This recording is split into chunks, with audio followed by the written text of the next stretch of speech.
cho bọn miền ba muối để miền group giang được nông nông tay mà đọc tên tầm muối group gron này chắc W King từ tại bị tranh ba muối máu W King kêu sập tệ tin mình tên là tệ chôn chạm bảo đảm trái chắc sự mẹ bán ấy ở đây để bị xây dựng kì cứ tệ toàn mùi cầm láng xâm lệ buôn rồi cái sập bát ốp lò sập tầm phong bay tất miền bằng phô để lực bán khâu mình tên bộ rôm chỉ muối này phải chạy cặp chia chip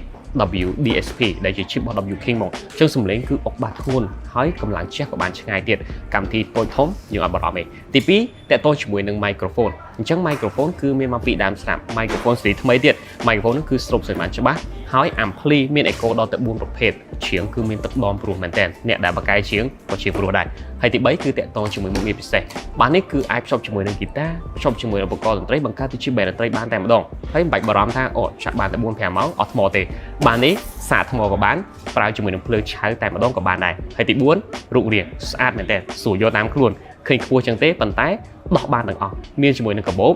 បាទគឺអាចរុញនិងលើកបានគ្រប់ទីកន្លែងចឹងបើសិនជាបងចង់បានជាមួយនឹង W King K60 អាចទំនាក់ទំនងតាមរយៈ W King Cambodia ទាំង3សាខាបានឬក៏ទិញតាម online តែម្ដងក៏បាន